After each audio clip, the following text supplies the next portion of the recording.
Sungguhlah patut dan benar masang Theotokos yang selalu terberkati dan sangat termurni serta sama Bapa dan Putra dan Roh sekalian, Shalom Aleichem bersama manusia. Ini tanggal 21 November 2021 jam berapa ini? Jam 4 sore. Kita berada di komunitas Ortodoks Dana Suci Galeus Basilus Agung di jalan apa ini? Ya? Flamboyan. Jalan Flamboyan nomor Depok Lama nomor 54. Depok Lama nomor 54. Terus ada tambahan alamatnya. Kontrakan Nias. Oke. Saudara-saudara nanti kalau mendengar ini, jadi kalau melihat sekitar tinggalnya di daerah sekitar sini, sekitar Depok sini, saudara bisa datang. Ya. Baik. Kali ini saya akan mengajar tentang amanat agung Kristus. Sebelum dia naik ke surga meninggalkan para muridnya, dia memberikan amanat, memberikan perintah. Kita baca dalam Matius 28 ayat 18 sampai 20. Yesus mendekati mereka dan berkata, "Kepadaku telah diberikan segala kuasa di surga dan di bumi. Karena itu, pergilah, jadikanlah semua bangsa muridku, dan baptislah mereka dalam nama Bapa dan Anak dan Roh Kudus, dan ajarlah mereka melakukan segala sesuatu yang telah kuperintahkan kepadamu. Dan ketahuilah, aku menyertai kamu senantiasa sampai kepada akhir zaman." Inilah ayat klasik yang sepanjang sejarah gereja taati sebagai perintah atau sebagai amanat Kristus untuk mengabarkan Injil ke seluruh dunia. Di dalam ayat 18 dikatakan, "Kepadaku telah diberikan segala kuasa di surga dan di bumi." Apa artinya ini? Kepadaku telah diberikan segala kuasa di surga dan di bumi. Artinya Yesus telah dimuliakan. Setelah selesai dengan karyanya yang berpuncak pada penyaliban dan kebangkitan, yang berujung pada pengangkatannya ke surga, duduknya di sebelah kanan Allah Sang Bapa. Disitulah dia diberi segala kuasa. Jadi pekerjaan karya Kristus waktu di dunia sebelum penyaliban, sebelum kematian dan sebelum kebangkitan, itu karya yang belum selesai. Makanya dikatakan di dalam Yohanes pasal 17 ayat 5 dan 4. Yohanes 17 ayat 4. "Aku telah mempermuliakan engkau di bumi dengan jalan menyelesaikan pekerjaan yang engkau berikan kepadaku untuk melakukannya." Dia memuliakan Bapa kalau pekerjaan yang diberikan kepadanya selesai. Jadi Bapa dimuliakan kalau pekerjaannya selesai. Nah, kapan Yesus mengatakan pekerjaannya itu selesai? Waktu disalib. Kita baca dalam Yohanes 19 ayat 30. Yohanes 19 ayat 30. Sesudah Yesus meminum anggur asam itu, berkatalah Ia, "Sudah selesai." Sesudah Yesus meminum anggur asam itu di atas salib, ya. Dia mengatakan sudah selesai. Pekerjaan yang diberikan Bapa kepadanya untuk menyelamatkan manusia itu diselesaikan di atas salib, yang akhirnya dimeteraikan oleh kebangkitannya. Dan setelah kebangkitannya, dia dimuliakan di surga. Kita baca di dalam Ibrani pasal 1 ayat 3. Ia adalah cahaya kemuliaan Allah. Ia adalah cahaya kemuliaan Allah Dan gambar wujud Allah. gambar wujud Allah, Dan menopang segala yang ada dengan firman-Nya yang penuh kekuasaan. menopang segala yang ada dengan firman-Nya yang penuh kekuasaan. Dan setelah ia selesai mengadakan penyucian dosa, Nah, dan setelah ia selesai mengadakan penyucian dosa, kapan tadi? Waktu disalib dan bangkit. Terus, ia duduk di sebelah kanan yang maha besar di tempat yang tinggi. nah dia duduk di sebelah kanan yang maha besar.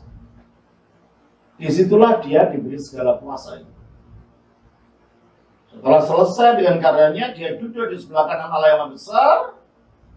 Dia diberi segala kuasa di surga dan di bumi, dan itulah saatnya dia dimuliakan. Kita baca di dalam Yohanes pasal 7, ayatnya 37 sampai 39. Dan pada hari terakhir, yaitu pada puncak perayaan itu, Yesus berdiri dan berseru, "Barang siapa haus, baiklah ia datang kepadaku dan minum. Barang siapa percaya kepadaku, seperti yang dikatakan oleh kitab suci, dari dalam hatinya akan mengalir aliran-aliran air hidup." Dan dimaksudkannya ialah roh yang akan diterima oleh mereka yang percaya kepadanya. Sebab roh itu belum datang karena Yesus belum. Nah, roh itu akan diberikan pada orang percaya dengan syarat Yesus dimuliakan. Nah, dimuliakan bagaimana ya? Sudah kita bahas tadi. Diangkat dalam kemuliaan. Kita baca dalam Kisah Rasul pasal 2 ayat 32 33. Yesus inilah yang dibangkitkan Allah. Nah, Yesus inilah yang dibangkitkan Allah. Dan tentang hal itu kami semua adalah saksi. Kami semua para rasul adalah saksinya. Dan sesudah ia ditinggikan oleh tangan kanan Allah, Sesudah ditinggikan oleh tangan kanan Allah, dan menerima Roh Kudus yang dijanjikan itu, terus maka dicurahkannya sesudah ditinggikan di tangan kanan Allah, menerima Roh Kudus yang dia janjikan dalam Yohanes 14, 15, 16 itu. Lalu dicurahkan Roh Kudus itu. Jadi Roh Kudus itu datang untuk tinggal di dalam hati percaya hanya sesudah Yesus dimuliakan. Sebelum itu tidak. Roh Kudus memang berkarya sejak awal dunia dijadikan, tapi Roh Kudus berkarya kepada manusia dari luar, bukan dari dalam. Dia tidak menjadikan hati manusia sebagai baitnya sebelum Yesus dimuliakan. Hanya sesudah Yesus dimuliakan, Roh Kudus dicurahkan, baru datang ke dalam hati manusia untuk tinggal di dalamnya. Nah, gambarnya apa dengan amanat agung ini? Gambarnya adalah jikalau Yesus diberi segala kuasa di surga dan di bumi, kalau dia punya kuasa saja, sebutannya penguasa. Kalau dia diberi segala kuasa, maka namanya dia maha penguasa. Dan itulah artinya Tuhan itu. Dia memiliki segala kuasa yang diberikan oleh Bapa kepadanya, sehingga dia diangkat oleh Bapa sebagai Tuhan. Kita baca dalam Kisah Rasul 2 ayat 36. Jadi seluruh kaum Israel harus tahu dengan pasti bahwa Allah telah membuat Yesus, Allah telah membuat Yesus yang kamu salibkan itu menjadi Tuhan. menjadi Tuhan dan Kristus. Jadi gelar Tuhan untuk Yesus itu adalah gelar kepenguasaan sebagai Mesias yang dimuliakan.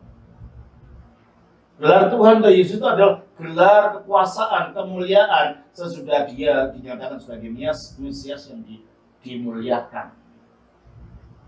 Makanya kalau kita menyebut Tuhan Yesus, artinya bukan Allah Yesus, artinya Sang Penguasa Yesus. Nah, kalau kita melihat kealahannya dari apa? Dari siapa? Sisinya dirinya sebagai firman. firman yang telah menjadi manusia. Yang sebagian diangkat diangkat dalam kemuliaan disebut Tuhan, itu kita lihat dari kemuliaannya sebagai Mesias. Jelas ya? Disitulah maka Yesus dikatakan di dalam Wahyu 19 ayat 16. 19 Ayat 16. Dan pada jubahnya dan pahanya tertulis suatu nama, yaitu Raja segala raja dan Tuhan di atas segala Itu artinya Tuhan. Raja segala raja, Tuhan di atas segala Tuhan. Nah, dengan dia diangkat menjadi Tuhan di atas segala Tuhan, maka dia berkuasa atas semua yang hidup dan yang mati. Sehingga pada akhir zaman nanti sebagai Mesias yang gelar lainnya adalah anak manusia, diberi kuasa untuk menghakimi seluruh manusia. Yohanes 5 ayat 27. Dan ia telah memberikan kuasa kepadanya untuk menghakimi, karena ia adalah anak manusia. Dia, Bapa telah berikan kuasa kepadanya untuk menghakimi karena dia adalah anak manusia. Yang dimaksud anak manusia adalah Mesias seperti yang dilihat oleh Daniel di dalam Daniel 7 ayat 13. Coba kita lihat. Aku terus melihat dalam penglihatan malam itu, tampak datang dengan awan-awan dari langit, seorang seperti anak manusia. Seorang seperti anak manusia. Datanglah ia kepada yang lanjut usianya itu. Ini yang lanjut usia itu adalah penampakan dari kekekalan Kristus. Anak manusia itu penampakan dari kemesiasan Kristus. Dua-duanya itu adalah penampakan Kristus. Terus? Dan ia dibawa ke hadapannya. Lalu diberikan kepadanya kekuasaan dan kemuliaan, dan kekuasaan sebagai raja. Maka orang-orang dari segala bangsa, suku bangsa, dan bahasa mengabdi kepadanya. Kekuasaannya ialah kekuasaan yang kekal, yang tidak akan lenyap, dan kerajaannya ialah kerajaan yang tidak akan Jadi ketika Yesus menyebut dirinya anak manusia, maksudnya, aku ini loh yang dilihat Daniel dulu itu, yang diberi segala kuasa.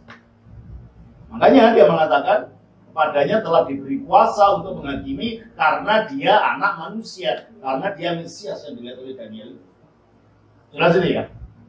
Berarti kalau begitu nanti Yesus itu akan datang menjadi hakim bagi semua manusia, tidak peduli kebangsaannya, tidak peduli etnisitasnya, tidak peduli budayanya, tidak peduli agamanya.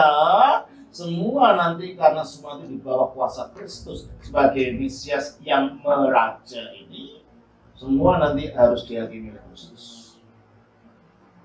Kita baca Roma pasal 2 ayat 16. Hal itu akan nampak pada hari bila mana Allah sesuai dengan Injil yang kuberitakan akan menghakimi segala sesuatu yang tersembunyi dalam hati manusia oleh Kristus Yesus. Oleh Kristus Yesus. Jadi tidak peduli siapapun kita, etnisitas apapun kita berasal, negara manapun kita berasal, agama apapun kita miliki sekarang, pada akhirnya kita akan menghadap kepada takhta pengadilan Kristus. Sebab dia adalah Mesias yang telah dimuliakan. 2 Korintus 10 ayat 5. Kami mematahkan setiap siasat 2 orang. Korintus pasal yang ke-5 ayat 10. Sebab kita semua harus Kita semua, tidak peduli siapa kita, semua. Terus? sebab kita semua harus menghadap Harus, tidak bisa dihindari, harus menghadap apa? takhta pengadilan Kristus, Takhta pengadilan Kristus. Terus? supaya setiap orang memperoleh apa yang Setiap patut. orang, jadi bukan kelompok, bukan orang tertentu, bukan etnis tertentu, tidak. Setiap orang apa? Memperoleh apa yang patut diterimanya sesuai dengan yang dilakukannya dalam hidupnya ini, baik ataupun jahat. Jadi dengan Kristus mengatakan kepadaku telah diberikan kuasa, dampak yang langsung yang mengenai seluruh manusia adalah pengadilan. Semua orang akan diadili oleh Kristus. Itu pertama. Yang kedua, kita baca di dalam Filipi 3 ayat 20-21. Karena kewargaan kita adalah di dalam surga. Kewargaan kita dalam surga Dan dari situ juga kita menantikan Tuhan Yesus Kristus sebagai juru selamat. Jadi kita menantikan Tuhan Yesus dari surga sebagai tukang menyelamatkan. Menyelamatkan bagaimana ini?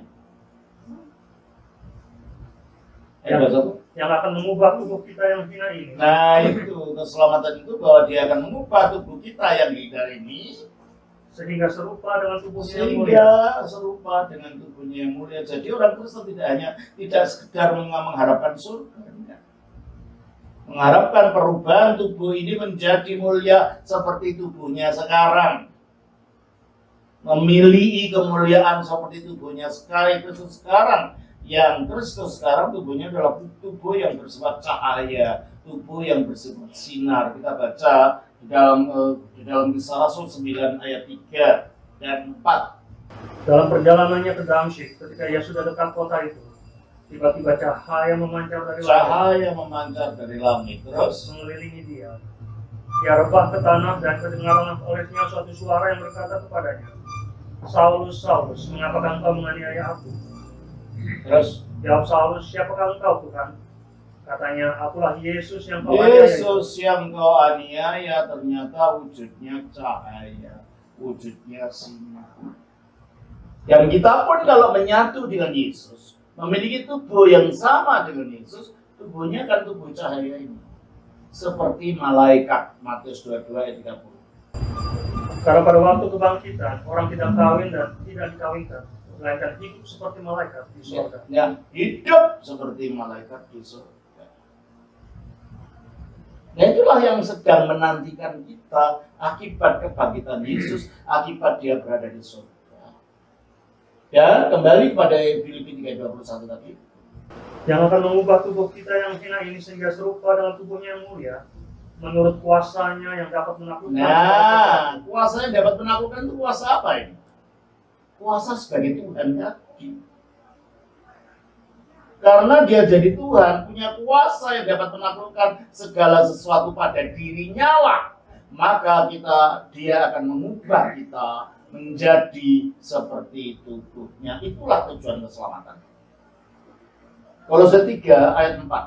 Apabila Kristus yang adalah hidup kita, Kristus adalah hidup kita, hidup yang baru tadi. Ya. Terus menyatakan diri kelak, menyatakan diri pada akhir zaman nanti, kamu pun akan menyatakan diri. Kamu pun orang percaya akan menyatakan diri bersama dengan dia. Bersama dia di mana? Dalam kemuliaan. Dalam kemuliaan. Bukan tubuh seperti ini, bukan, sudah. Kita akan dibangkitkan dalam kemuliaan sebagaimana tubuhnya Kristus adalah mulia. Karena telah diangkat, telah diberi segala kuasa di surga dan di bumi. Jadi ada dua hal yang penting. Pertama, dia akan menjadi hakim. Kedua, dia yang akan menyelamatkan kita, mengubah tubuh kita jadi mulia. Dan di luar itu tidak ada orang yang bisa melakukan itu. Hanya dikatakan ya, Kisah Rasul pasal 4 ayat 12. Kisah Rasul pasal 4 ayat 12. Dan keselamatan tidak ada di dalam siapapun juga. Nah, keselamatan tidak ada dalam siapapun juga, karena tak seorang pun dari siapapun yang disebut nabi atau apa yang dapat mengubah manusia menjadi mulia seperti itu kecuali Yesus. Maka dikatakan selanjutnya, keselamatan tidak ada pada siapapun selain di dalam dia, sebab di bawah kolong langit ini tidak ada nama lain yang diberikan kepada manusia yang olehnya kita dapat diselamatkan. Di bawah kolong langit tidak ada nama lain yang olehnya kita dapat diselamatkan. Nah, itulah efek daripada dia diberi segala kuasa di surga dan di bumi. Lalu penerapannya apa? Kembali kepada Matius 28 tadi. Ya. Penerapannya apa? Setelah tahu bahwa itulah efek daripada Yesus diberi segala kuasa di surga dan bumi. Penerapannya adalah karena itu. Nah, karena apa? Karena aku punya kuasa untuk menghakimi. Karena hanya aku saja yang dapat mengubah engkau menjadi mulia. Pergilah. Disuruh keluar, tidak boleh diam. Karena apa? Manusia yang tidak mengenal Kristus tidak mengerti akan hal ini. Nanti kalau mereka dihakimi, kalau mereka tidak diubahkan dalam kemuliaan, karena kita tidak tahu mereka, kita ditanya, kenapa kamu tidak memberitahu mereka? Kenapa aku diam saja? Kan datang untuk semua manusia. Nah, makanya kita disuruh pergi. Ya, kita disuruh melakukan pengabaran kepada semua manusia. Ya, pergilah,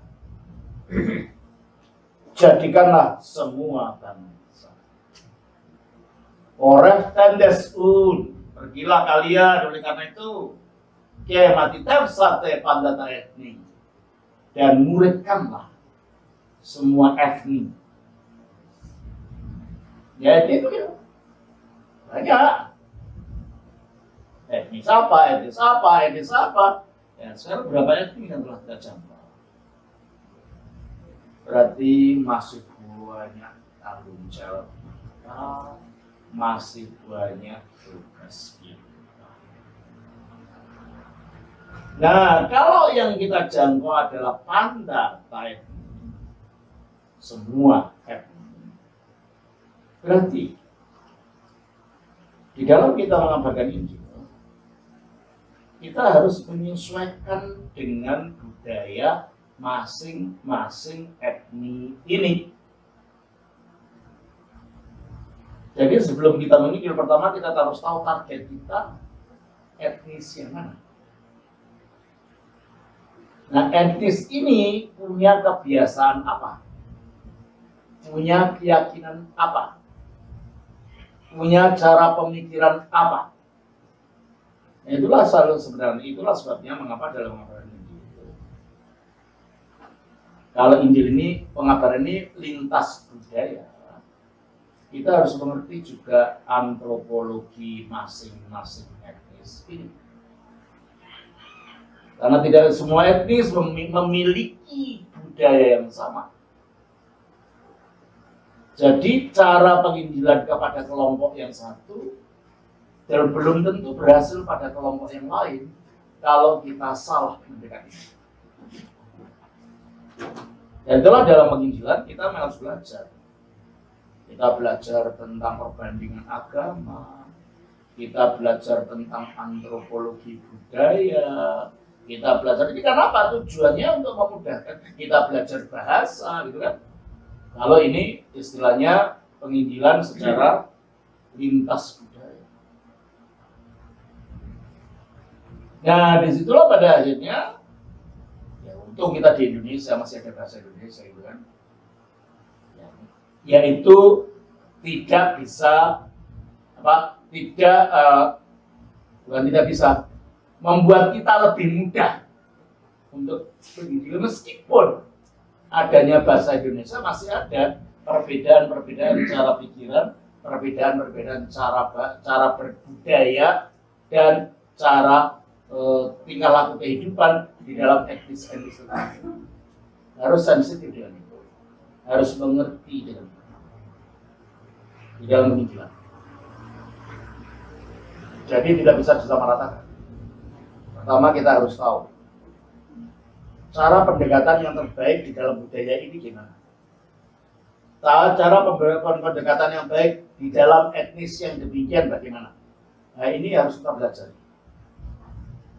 Jadi soal teknis terserah. Tapi kita harus tahu ini. Teknisnya gimana?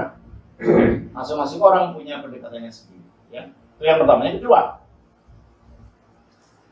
jadikanlah semua bangsa muridku. Kita tidak akan membuat orang menjadi pengikut kita.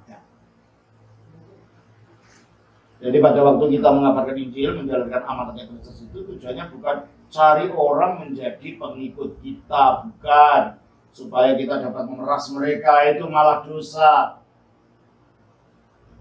Cari orang supaya mereka menjadi murid Kristus, taat kepada Kristus. Lah itulah perlunya ada pengajaran. Nah itulah makanya katekisasi itu salah satu bentuk pemuritan.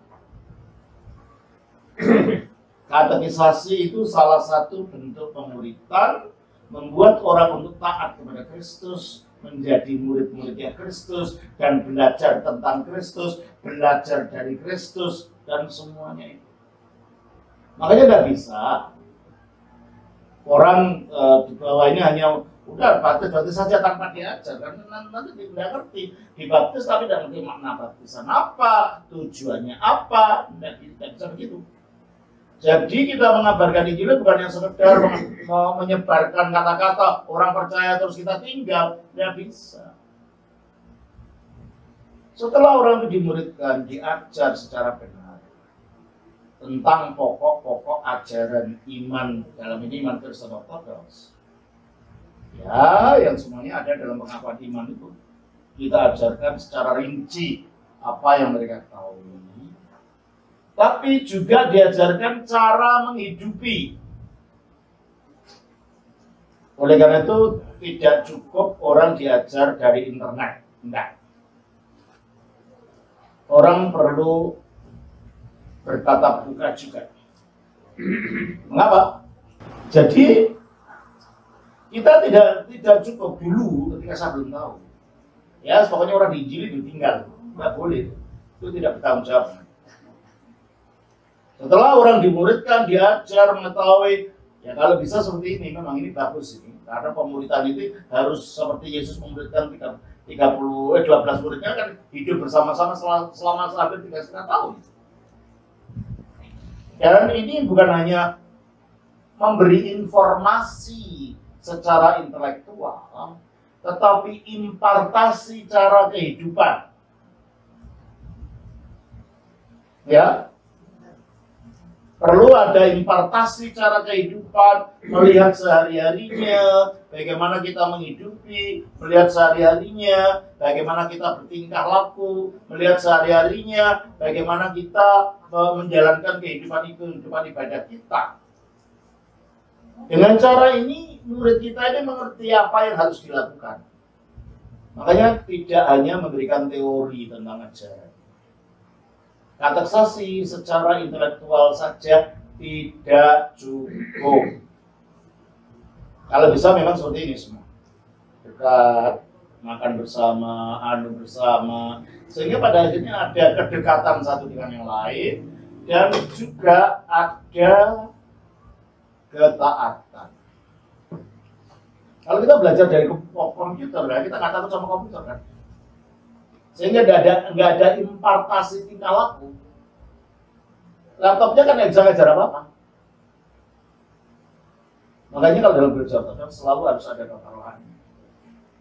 Sehingga belajar dari sekaligus ada rasa belajar hormat, belajar taat, belajar mendengarkan, belajar rendah hati akibat interaksi pribadi kepada pribadi. Banyak orang merasa sudah pinter teologi hanya mendapatkan dari laptop, dari Google. Tapi akhirnya tingkah lakunya tidak berubah. Makanya saya lihat orang melakukan apa? Melakukan debat dengan kata-kata yang kasar, kata-kata yang penuh hinaan satu dengan yang lain. Kenapa? Karena tidak ada impartasi kehidupan. Karena tidak ada etika dan tata moral yang dia harus mempertanggungjawabkan hidupnya. Padahal Kristus tidak hanya memberikan pengetahuan intelektual, tapi juga kehidupan. Nah, disitulah memuridkan itu pentingnya di situ.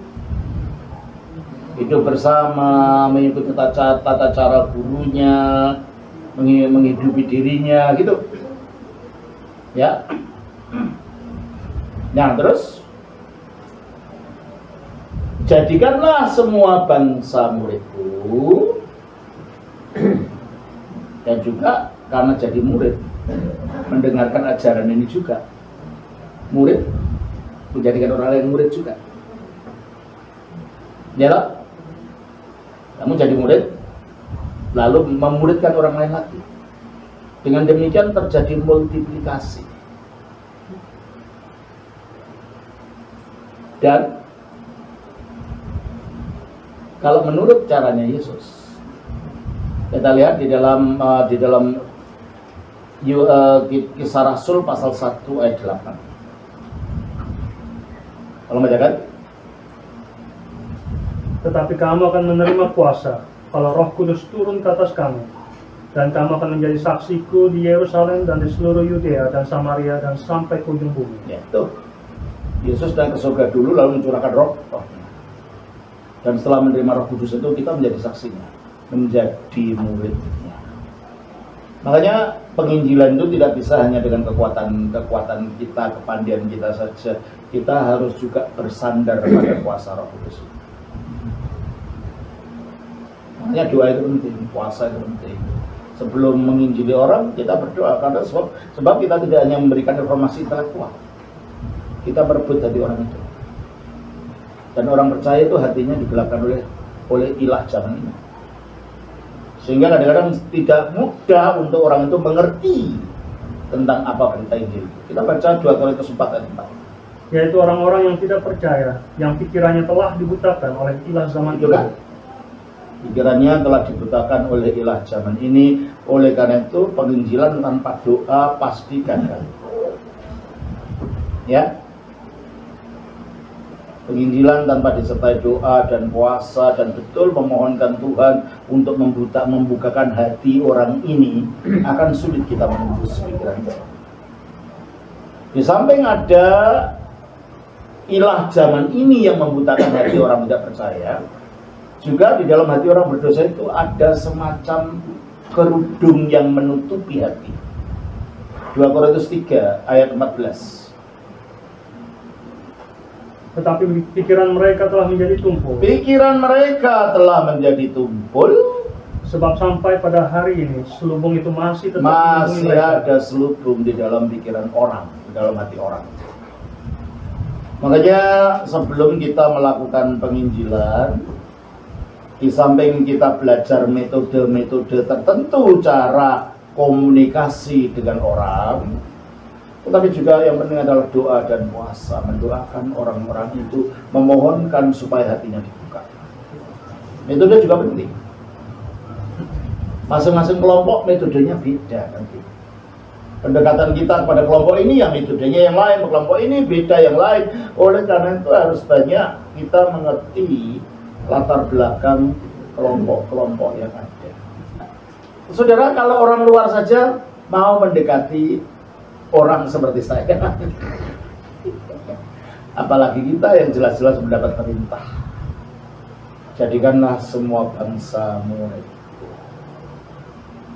Ya, sebelum Yesus selesai dengan karyanya, penyalipannya dan kenaikannya ke surga, dia larang untuk orang mengabarkan Injil. Karena belum selesai karyanya.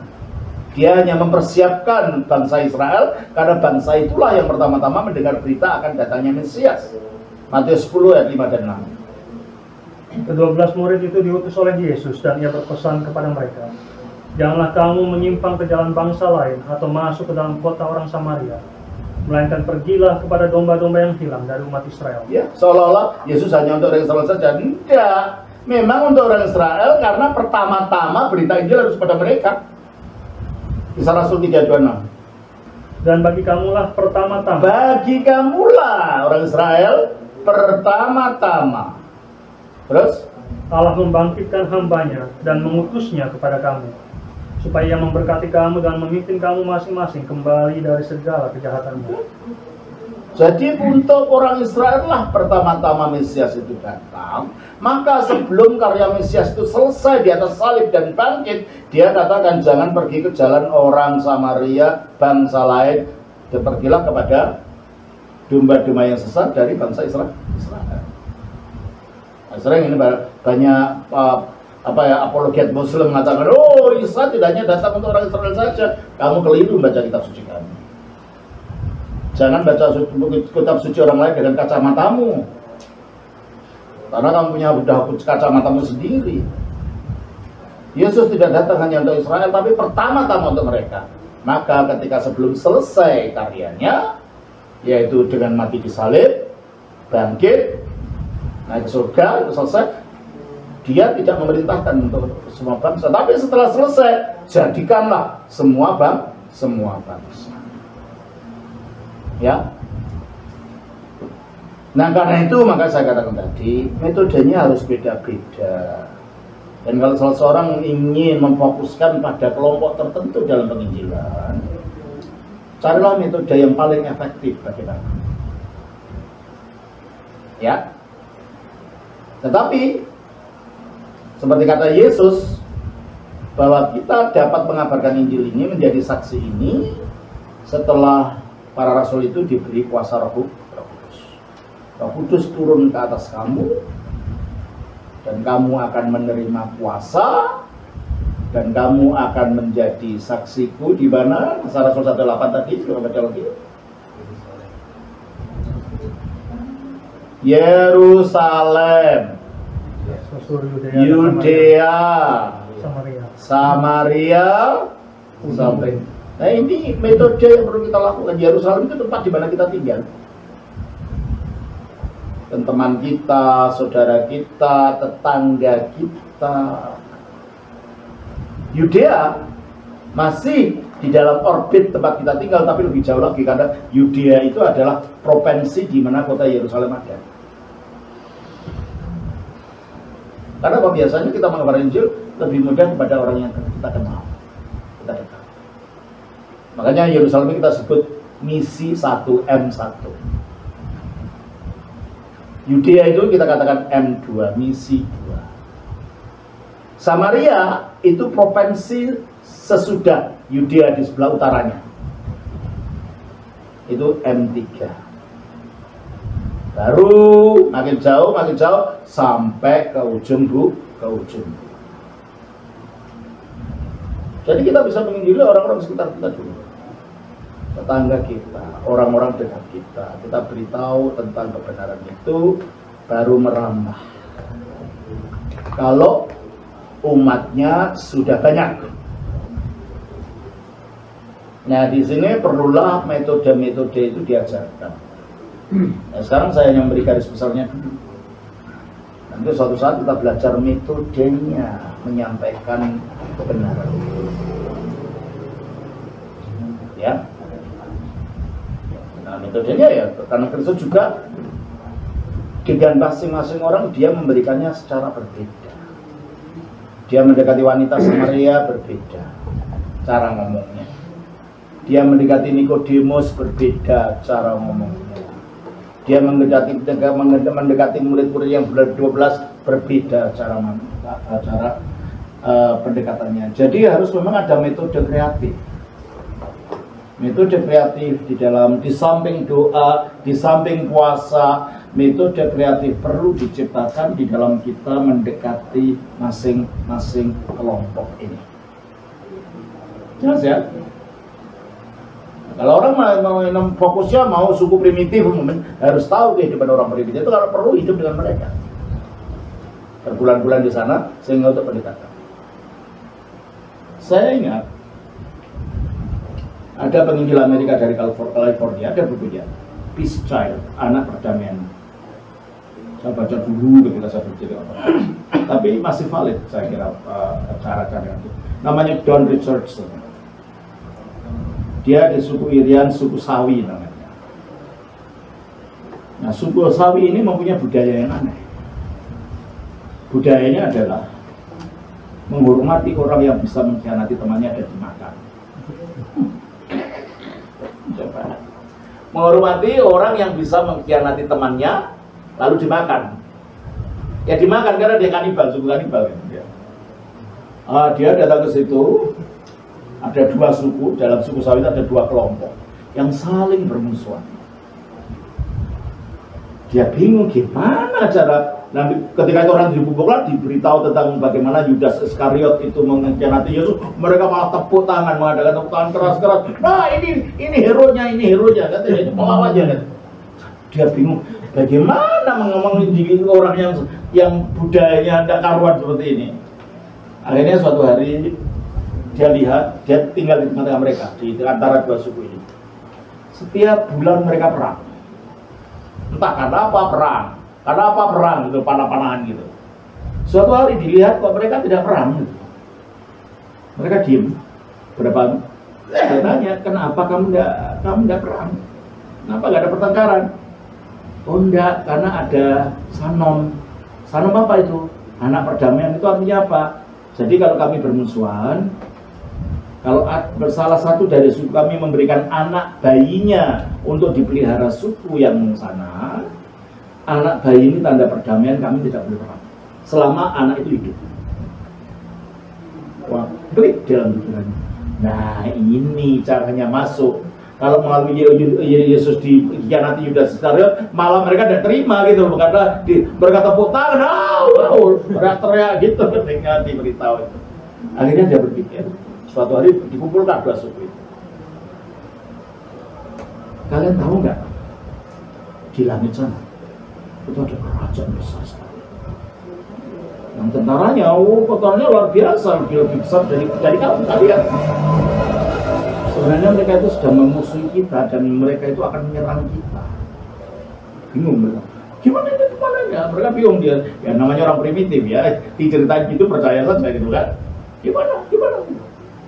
Akhirnya mereka panik. Bagaimana caranya untuk menghindari supaya tidak terjadi peperangan antara kami dengan manusia langit itu katanya.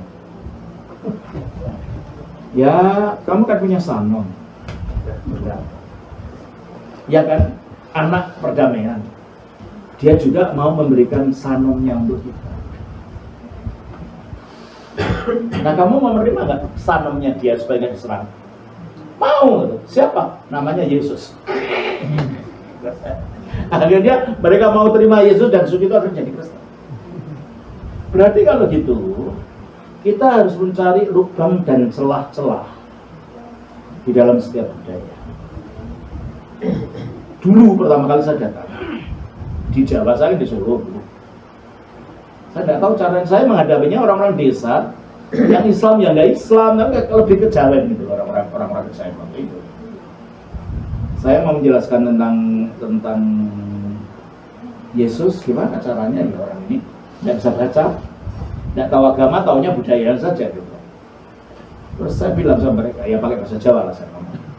Saya bilang sama mereka, Bapak-bapak tahu nggak raja segala dewa menurut wayang? Iya, Bathara Guru katanya, Dewa Siwa maksudnya.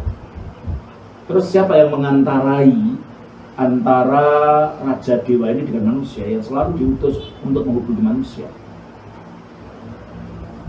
Iya, Dewa Narodo katanya. Nama lainnya apa?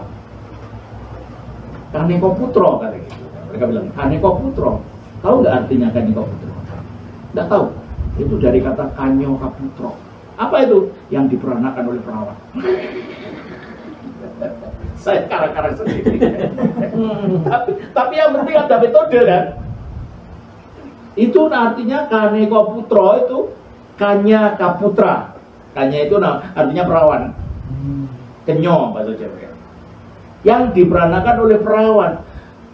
Bapak-bapak tahu nggak siapa manusia satu-satunya yang diperanakan oleh perawan dan ada bapaknya? Nggak ada ya. Ada. Namanya Gusti Yesus. Oh, itu ya? Iya, itu yang mengantarai kita dengan Allah. Ya pelan-pelan dari situ akhirnya mereka percaya. Itu salah satu cara mudah waktu itu saya. Nah, kalau kita biasanya kalau para satria itu dalam cerita wayang, saya menggunakan wayang, untuklah saya tahu cerita wayang dan cara tahu mereka berpikir tentang wayang. Itu biasanya diberi apa oleh para dewa ini supaya mereka selamat dan diberi pusaka. Iya. Pusaka apa? Ada keris, ada tombak. Yang paling sakti apa? Keris katanya. Nah, keris yang paling bermanfaat, keris apa? Yang paling bertuah, paling sakti, keris apa? Ya, keris yang tus. Tus itu artinya murni. Apa sih kalau bahasa Jawa tus itu? Murni bertuah gitu loh, ya. Iya kan? Keris yang tus. Tahu nggak? Coba jadikan satu. Kristus, nah itu artinya. Kristus. Nah, begitulah akhirnya dari cara-cara ini akhirnya ada komunikasi karena orang ini tidak bisa baca, tidak bisa tulis. Nah mungkin pengetahuan agamanya nggak ada, yang tahunya budaya saja. Ya kita masuk melalui itu. Untuk yang lain ya lain caranya, gitu ya. Orang yang punya pikiran ya kita harus tahu cara-cara pendekatan ini. Pendekatan saya begitu waktu itu. Ya mungkin sekarang nggak gitu lagi kan orangnya. Mungkin sudah banyak anak-anak muda yang pintar-pintar, mungkin lain lagi gitu kan. Dan mungkin anak muda itu ya sudah tidak ngerti wayang juga mungkin sekarang kan. Nah itu pendekatan John Richardson. Ini pendekatan saya. Nah kita harus menciptakan pendekatan-pendekatan yang berbeda-beda untuk golongan etnik tertentu atau golongan budaya tertentu yang efektif untuk memasukkan pemahaman tentang Kristus kita dengan cara yang mereka bisa mengerti. Jadikanlah setiap bangsa murid. Dan setelah itu ajarlah mereka. Nah, makanya perlu ada katekisasi. Dan sebaiknya memang katekisasi kalau bisa berhadapan-hadapan. Kenapa? Ada aura hormat, ada aura taat, ada aura apa? Akhirnya ini bukan hanya memberikan pengetahuan, tapi juga mengimpartasi hubungan, mengimpartasi tingkah laku, mengimpartasi tata etika kehidupan. Jelas ini ya? Enggak, tidak cukup kita katakan kita kirim buku, baca sendiri, nanti saya baptis, tidak boleh begitu. Sebab itu tidak bisa mengimpartasi kehidupan. Tidak ada hubungan pribadi. Ya, terus kita baca lagi di dalam Matius pasal yang ke-28 ini. Ini unsurnya hanya dari ini aja, dari kata-kata Yesus ya, penginjilan itu ya. Jadikanlah semua bangsa murid dan baptislah. Jadi tidak bisa hanya, oh ya pokoknya nggak percaya sudah. Baptisan ini adalah satu sakramen gereja.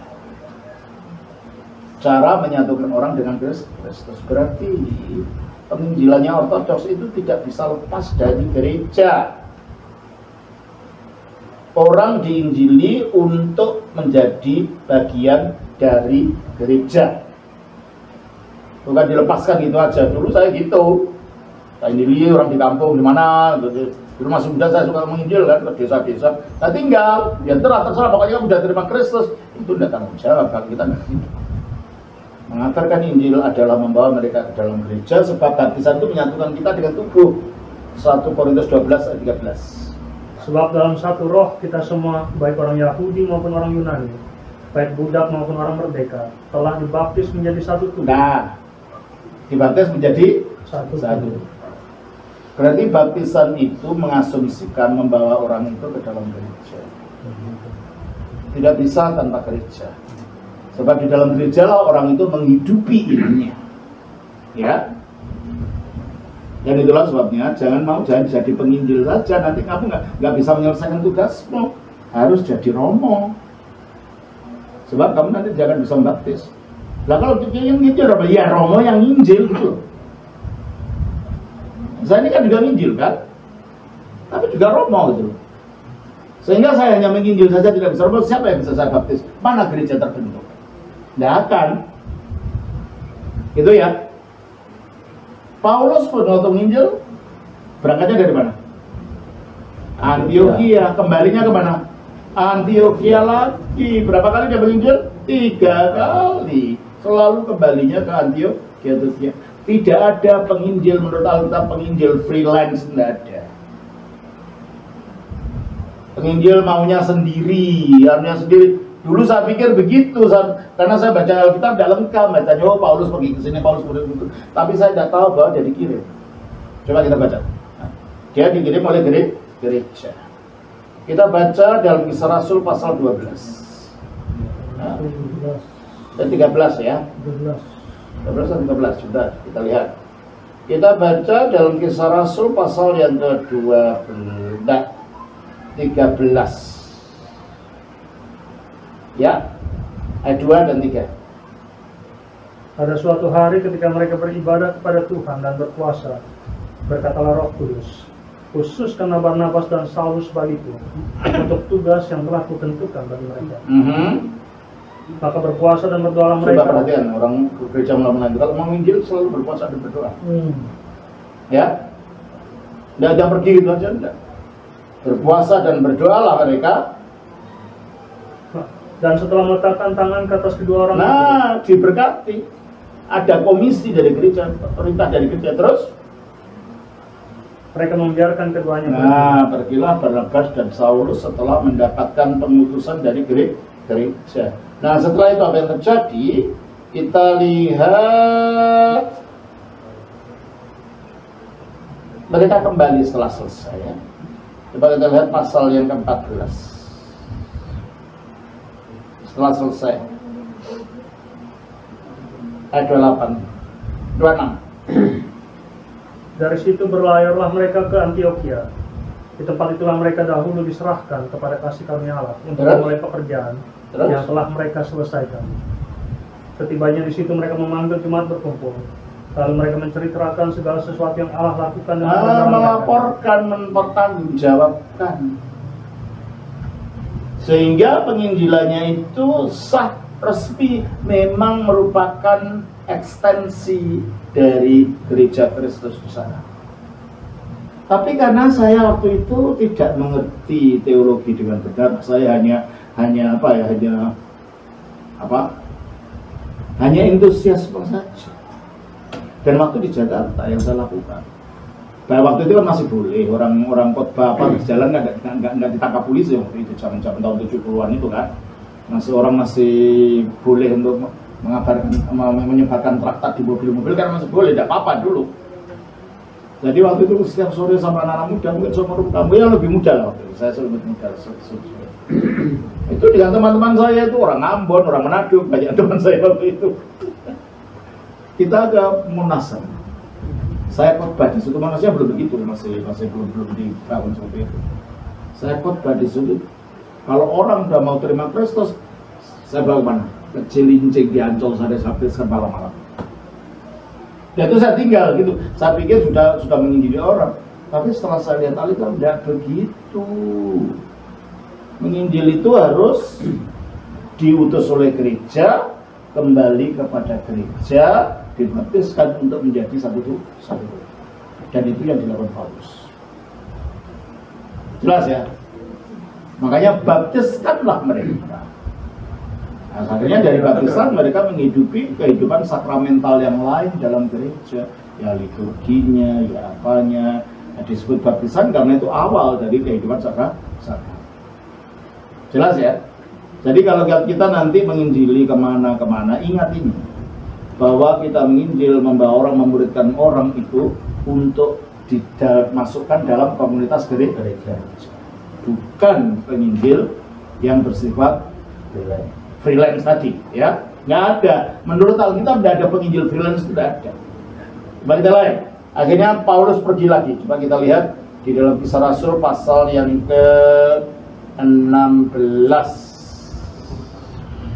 Kita baca ayat yang ke-15 ayat 35. Ayat 35 sampai dengan ayat 41. Paulus dan Barnabas tinggal beberapa lama di Antioquia. Mereka bersama-sama dengan banyak orang lain mengajar dan memberitakan firman Tuhan. Terus? Tetapi beberapa waktu kemudian berkatalah Paulus kepada Barnabas, baiklah kita kembali kepada saudara-saudara kita di setiap kota di mana kita telah memberitakan firman Tuhan, untuk melihat bagaimana keadaan mereka. Berarti kalau gitu harus ada kunjungan penggembalaan. Bukan seperti yang saya lakukan dulu. Sudah saya baptis, saya tidak tahu apa yang terjadi dengan Mas Heru. Sudah saya baptis, saya tidak tahu orang yang saya baptiskan di Cilincing itu gimana. Saya lepas gitu saja, karena saya merasa bangga sudah baptis orang. Tapi bukan itu, harus ada kelanjutannya. Makanya nanti saya akan berkunjung ke Singkawang lagi, ke Pontianak lagi, ke Banjarmasin lagi. Saya mengunjungi ke Banyuwangi, saya mengunjungi ke Bali. Kenapa? Mereka sudah itu harus dikuatkan gitu loh. Dan nanti saya ingin ke Pekanbaru, ke Lampung, ke Palembang, ke Riau untuk melanjutkan pemikiran ini. Tapi sekali lagi, kita tidak hanya menyebarkan ide, tapi membawa orang itu menyatu dengan tubuh ke dalam tubuh. Ya nanti saya ke donasi juga gitu loh. Ya, kalau nggak saya Romo Yakobus. Ya nantinya kalian-kalian muda-muda ditabiskan gitu kan. Tapi di dalam gereja ortodoks tidak ada penginjil yang pada dirinya sendiri. Biasanya yang menginjil itu kalau nggak rahib, biarawan biasanya. Karena mereka menginjil sekaligus juga mengimpartasi kehidupan monastik, mengimpartasi ajaran dan kehidupan bagaimana menghidupi secara ortodoks. Atau ya memang Romo yang dikirim, makanya saya dulu dikirim sebagai Romo kan. Ya sebenarnya bukan dikirim sekali saya, karena saya memang minta pulang. Sudah capek di Amerika ini pulang ke Indonesia, akhirnya diizinkan. Jadi saya minta pulang, saya bukan dikirim. Ya begitu. Lulus, akhirnya apa yang terjadi? Kita kembali ayat yang ke-37 dari pasal 15. Barnabas ingin membawa juga Yohanes yang disebut Markus. Nah, Markus penulis Injil itu kan ponakannya dia, ponaknya Barnabas. Terus? Tetapi Paulus dengan tegas berkata bahwa tidak baik membawa serta orang yang telah meninggalkan mereka di Pamfilia dan tidak mau turut bekerja bersama-sama. Ya, karena pada waktu mereka sedang kerja-kerjanya, Paulus dan Barnabas, Yohanes itu pulang nggak rasa. Ya Paulus nggak senang dengan cara begini. Kalau bekerja ya terus lanjutkan. Nah, akhirnya apa? Nah, Barnabas membela ponakannya sendiri gitu loh. Bela. Terus akhirnya apa terjadi? Hal itu menimbulkan perselisihan yang tajam. Ya perselisihannya bukan perselisihan doktrinal loh ya. Ini banyak orang menggunakan ini sebagai wah Paulus dan Barnabas berselisih berarti ajarannya beda. Bukan. Ini bukan masalah ajaran, masalah siapa yang mau diajak. Jelas ini ya. Perselisihan itu bukan masalah perselisihan ajaran nih, masalah siapa yang mau diajak menginjil itu perselisihannya. Terus sehingga mereka berpisah dan Barnabas membawa Markus juga sertanya berlayar ke Siprus. Akhirnya dia mengabarkan Injil ke Siprus. Terpisah. Terus tetapi Paulus memilih Silas dan sesudah diserahkan oleh saudara-saudara itu kepada kasih karunia makanya Tuhan, dijualkan lagi kan ini. Terus berangkatlah ia mengelilingi Syria dan Kilikia sambil meneguhkan jemaat-jemaat. Oke, pergi lagi. Setelah pergi lagi, nanti kembalinya ke Antiokhia lagi. Coba kita baca ayatnya yang ke pasalnya yang ke 18. Ayat 18 sampai 23. Paulus tinggal beberapa hari lagi di Korintus. Lalu ia minta diri kepada saudara-saudara di situ dan berlayar ke Syria. Sesudah ia mencukur rambutnya di Kengkrea, karena ia telah bernazar. Priscilla dan Aquila menyertai dia. Lalu sampailah mereka di Efesus. Paulus meninggalkan Priscilla dan Aquila di situ. Di Efesus itu di Turki Barat ya. Ini di Turki. Terus Ia sendiri masuk ke rumah ibadat dan berbicara dengan orang-orang Yahudi. Mereka minta kepadanya untuk tinggal lebih lama di situ, tetapi ia tidak mengabulkannya. ya itu orang-orang yang diinjili tadinya ya kan. Terus Ia minta diri dan berkata, aku akan kembali kepada kamu jika Allah menghendakinya. Lalu bertolaklah ia dari Efesus. Ia sampai di Kaisarea, dan setelah naik ke darat dan memberi salam kepada jemaat, ia berangkat ke Antiokhia lagi. Terus Setelah beberapa hari lamanya ia tinggal di situ, ia berangkat pula, lalu menjelajahi seluruh tanah Galatia dan ke Frigia untuk meneguhkan. ya pada akhirnya berangkat lagi, tapi dia ke Antiokhia dulu lapor kepada gereja yang mengutus. Jadi kalau kita melihat di dalam cara penginjilan gereja Rasulia, tidak ada rasul yang freelance, selalu terkait dengan gereja, dan ketika mereka mengabar Injil, mereka mendirikan gereja. Jelas ini ya. Dan ini kita yang di sini ingin menginjil, saya ingatkan, jangan jadi penginjil freelance. Kalau emang jadi penginjil, jadilah Romo dulu. Kita habis nanti. Ya Pak Rahmat. Supaya apa? Menginjil lalu bisa mentahbis. Ya. Nah bisa mendirikan itu. Bahwa nanti akan ke wilayah Romo, itu dia ke Romo. Kalau sudah selesai diserahkan orang gitu kan. Romo tidak ingin mendirikan kerajaannya Romo. Solo dibangun Romo, selesai ya serahkan Romo Allah. Mana saya bangun, selesai. Ini di sini saya bangun, saya serahkan pada Romo Yakobus. Begitu memang gitu loh. Tetapi selalu dalam konteks gereja, gitu ya. Boleh jadi penginjil, tetapi harus dalam konteks gereja. Nah penginjilan saya gimana Romo? Boleh, tapi serahkan pada Romo. Ya tapi nanti nasibmu nanti yang nggak lontang-lantung karena tidak ada terkait dengan sistem dalam gereja. Rapat sendiri gitu loh. Karena gereja kita kan gereja hierarkis. Semuanya harus terlepas dari hierarki. Menjadi penginjil awam, ya, nggak tahu jawab pada bishop, pada episkop. Nah ini perlu diperhatikan di dalam kita satu menginjil di dalam gereja. Baptiskan, supaya orang itu bagian dari gereja, akhirnya menghidupi kelanjutan kehidupan sakramentalnya, kehidupan rohaninya dan lain-lain. Tanpa gereja semua itu tidak bisa dijalankan, ya kan? Terus kita lanjutkan dalam Matius 28 tadi. Matius 28 ayatnya 19 ya. Karena itu pergilah jadikanlah semua bangsa muridku dan baptislah mereka dalam nama Bapa dan Anak dan Roh Kudus. Dengan demikian mereka juga harus mengerti Bapa, Anak dan Roh Kudus itu siapa. Berarti teologi juga penting gitu. Diajar teologi juga mereka ini gitu kan. Dan ajarlah mereka melakukan. Nah di samping diajar teologi, mereka juga diajarkan praktek-praktek kehidupan. Makanya di dalam ajaran ortodoks ada 3 hal yang selalu diperhatikan. Ortodoksia yaitu ajarannya, akidahnya, ortolatria yaitu ibadah-ibadahnya, dan ortopraxia. Kita tahu tentang ibadah, tentang sembahyang, tentang doa, tentang puasa, semuanya itu harus diajarkan secara utuh. Sehingga ajarlah mereka melakukan segala sesuatu. Jangan comot sini comot sana, sama ini tuh Romo ndak mau yang itu ya, jangan jadi ortodoks. Kalau mau jadi ortodoks, take it or leave it gitu loh. Ambil atau tinggalkan itu aja. Kalau mau jadi ortodoks, ambil semua gitu. Nggak bisa dipilih-pilih mau ini, nggak mau itu gitu. Itu bukan ortodoks namanya. Ya. Nah, dikatakan melakukan segala sesuatu yang telah kuperintahkan kepadamu. Termasuk perintah untuk menginjil kalau begitu. Jadi kita memuridkan untuk mereka juga dapat memuridkan orang lain. Nah, ini jemaat bisa berkembang kalau modelnya seperti ini. Satu orang juga harus diajar membawa ke satu orang lagi. Coba bayangkan, kalau satu orang tiap minggu dapat satu orang lagi, ada 20 orang sudah jadi 40.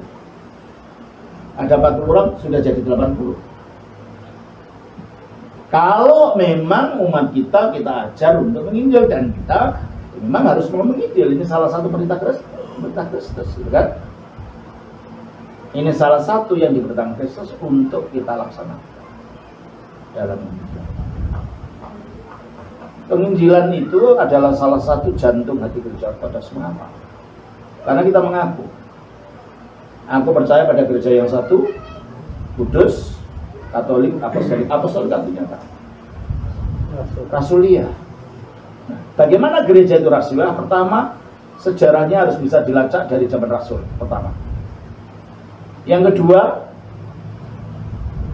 ajarannya harus bisa dilacak memang berasal dari Rasul.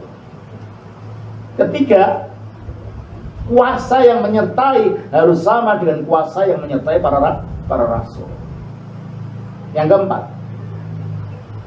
aktivitas yang dilakukan harus sama dengan aktivitasnya para rasul. Rasul artinya orang yang diutus. Berarti kalau kita mengaku diri gereja ini, kita ini bagian dari gereja rasulia, berarti gereja yang diutus, maka adalah merupakan kontradiksi mengatakan kita bagian dari gereja rasulia, tetapi kita tidak merasul. Kita mengakui bagian dari gereja rasulia, tetapi kita tidak menginjil. Itu kontradiksi istilah. Adalah tugas kita semua untuk memberitakan berita Injil itu bukan hanya untuk diri kita sendiri, tetapi untuk orang lain juga, atas alasan yang sudah saya jelaskan tadi. Jelas ini ya? Nah, selanjutnya. Dan ketahuilah Aku menyertai kamu senantiasa sampai pada akhir zaman. Jika penginjilan kita lakukan, selalu akan disertai dengan Tuhan. Sampai kapanpun kita menginjil, sampai akhir zaman itu. Bentuknya apa? Dijelaskan dalam Injil Markus. Markus pasal yang ke-16. Ayatnya 15 dan 16. Tolong bacakan. Lalu ia berkata kepada mereka, pergilah ke seluruh dunia, beritakanlah Injil kepada segala makhluk. Segala makhluk, mengapa segala makhluk?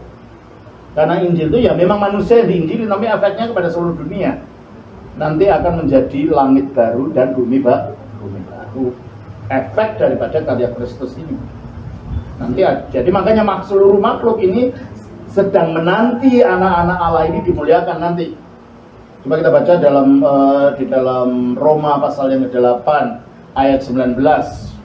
Sebab dengan sangat rindu seluruh makhluk menantikan dengan sangat rindu seluruh makhluk, ya tikus, ya kecoa, ya semut, ya apa, semua ini menunggu, ya pohon. Menunggu apa? Teruskan. Selama menantikan saat anak-anak Allah dinyatakan. Saat anak-anak Allah dinyatakan. Kapan anak-anak? Siapa anak-anak Allah? Orang yang percaya Kristus. Kapan dinyatakan? Kolose 3 ayat 4 tadi. Ketika Kristus datang, kita dinyatakan dalam kemuliaan. Terus, jadi makhluk-makhluk itu menunggu kita ini. Terus, karena seluruh makhluk telah ditaklukkan kepada kesia-siaan. Ditaklukkan kepada kesia-siaan, tumbuh, besar, mati. Tumbuh, besar, mati. Itu kan itu makhluk itu. Sia-sia kan hidupnya. Apa sebabnya? Karena kejatuhan manusia membuat seluruhnya ini terkutuk. Terkutuklah tanah karena engkau. Kejadian 3:17. Lalu firman-Nya kepada manusia itu, karena engkau mendengarkan perkataan istrimu dan memakan dari buah pohon yang telah kuperintahkan kepadamu, jangan makan daripadanya, maka terkutuklah tanah karena engkau. Terkutuklah tanah. Terkutuklah alam lingkungan manusia, maka adanya penderitaan, kejahatan dan lain-lain itu akibat kutuk yang terkena akibat kejahatan manusia. Makanya kalau rajanya jatuh, rakyatnya jatuh. Maka bangkitnya rakyat ini, ciptaan ini, makhluk ini, hanya kalau rajanya dibangkitkan, rajanya dimuliakan, maka semua yang lain ikut dimuliakan, sehingga bukan manusia saja yang masuk surga, tetapi semua alamnya akan dijadikan langit baru dan bumi baru.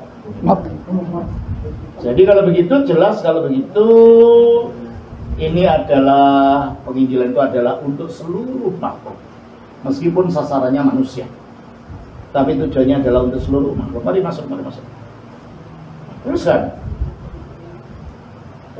dari Roma tadi. Karena seluruh makhluk telah ditaklukkan kepada kesia-siaan, bukan oleh kehendaknya sendiri, tetapi oleh kehendaknya. Ya, bukan kehendaknya sendiri dong. Tapi akibat kutuk, maka terjadi segala macam masalah di dunia ini. Terus? Tetapi dalam pengharapan. Dalam pengharapan, biarpun takluk pada kesaksian, dalam pengharapan. Pengharapan apa? Karena makhluk itu sendiri juga akan dimerdekakan. Nah, makhluk itu sendiri akan dimerdekakan. Dimerdekakan dari apa? Dari perbudakan kebiasaan, kematian, kerusakan, kehancuran. Sehingga makhluk itu apa? Dan masuk ke dalam kemerdekaan kemuliaan anak-anak. Nah, masuk dalam kemerdekaan kemuliaan anak-anak. Kapan anak dimuliakan? Waktu Kristus datang. Berarti Injil memang untuk seluruh makhluk, bukan hanya untuk orang per orang, bukan hanya untuk beragama, tetapi untuk restorasi seluruh ciptaan. Jelas ini ya? Maka dikatakan seluruh makhluk. Kita baca lagi dalam Markus pasal 16 itu. Ayat 15. Lalu berkata 16. Siapa yang percaya dan dibaptis akan diselamatkan, tetapi siapa yang tidak percaya akan dihukum. Ya tentunya, kalau tidak percaya ya bagaimana bisa dibaptis? Kalau percaya dibaptis berarti itu menyatu dengan kematian, dengan penyaliban, kematian dan kebangkitan Kristus, akhirnya nanti disatukan dengan Kristus waktu bangkit.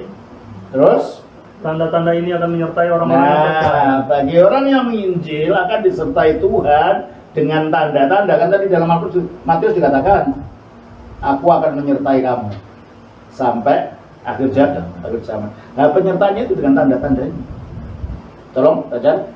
Mereka akan mengusir setan-setan demi namaku. Nah, dalam penginjilan kita akan diberi kuasa ini. Ya. Terus Mereka akan berbicara dalam bahasa-bahasa yang baru bagi mereka. Bahasa baru bisa dimengerti bahwa pada waktu tertentu kita akan diberi suatu kemampuan untuk komunikasi dengan orang yang bahasa itu kita tidak tahu. Terus? Mereka akan memegang ular. Nah ini jangan ini dilepaskan dari konteks penginjilan loh ya. Sampai jadi debat kan. Ayo buktikan kalau kamu bisa minum racun hilang, ya mati sungguh. Itu kan konteks penyertaan dalam penginjilan. Pada waktu masih kuliah di Amerika dulu, ada seorang nenek-nenek tua, seorang oma, orang Yunani. Kami menyebutnya Mama Stavrica. Waktu itu umurnya sudah umur 80 tahun. Beliau itu suka menginjil, minta izin pada episkop yang dia senangnya ke hutan-hutan di Afrika. Jadi kalau datang dia dilulukan anak muda-muda mahasiswa itu karena ingin dengan ceritanya, karena pada terpesona ini orang tua ini kok sukanya menginjil ibu-ibu sendirian, ya.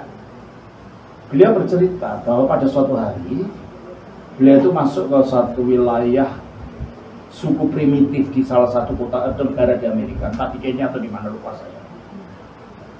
Nah, di situ ada dukun yang dianggap orang yang paling hebat di mana. Nah, Mama Stavrica dia tidak senang karena ada orang-orang yang akhirnya percaya pada Kristus. Si dukun itu tidak senang. Tanpa setahu Mama Stavrica, di gubuknya tempat dia tidur diberi ular besar, ular beracun. Semalam suntuk, dia tidur dengan ular itu. Dia tidak tahu. Nah orang-orang panut dengan dukun menunggu di luar, menunggu Mama Stavrica itu keluar tuh, kelihatan udah mati gitu. Nah, dia keluar, matanya gini, lah kok masih sehat? Kaget mereka. Ternyata ular itu tidak menyakiti orang ini, sehingga akhirnya seluruh kampung itu mengakui kuasa Tuhan Yesus, bertobat semua. Kampung. Itu satu pengalaman lagi dari Mama Stavrica itu yang diceritakan kepada kami waktu itu. Dia ke satu desa lagi, desa yang primitif juga. Nah, ya biasa kelihatannya di Afrika itu banyak dukun ya, di mana-mana ada dukunnya gitu. Dan dia tidur lagi di salah satu tempat itu di gubuk itu, diberi kopi. Nggak tahu dalam kopi kok ada racun.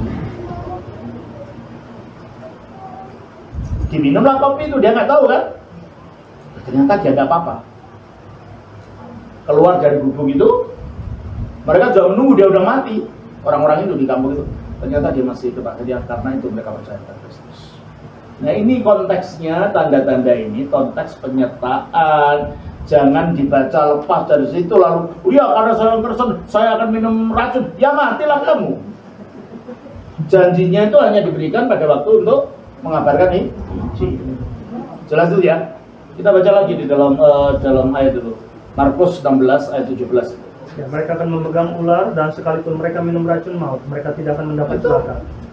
Mereka akan meletakkan tangannya atas orang sakit dan Kesembuhan akan diberikan. Terus dan orang itu akan sembuh. ini penyertaan Tuhan pada waktu penginjilan. Nah ini janjinya Kristus. Oke? Jadi kalau begitu, kalau kita menginjil, ya, membarengi, jangan didahului dengan takut dulu. Didahului dengan keyakinan bahwa pada waktu pengabaran Injil Tuhan menyertai kita. Dan kita akan melihat hal-hal yang heran, hal-hal yang mengherankan pada waktu kita melakukan. Nah inilah. Jadi saya kira itu untuk hari ini yang dapat saya sampaikan. Nanti kita lanjutkan lagi mengenai teknis penginjilan dan lain-lain. Sekarang ini baru mengenai mengapa sih kita harus menginjil. Mengapa?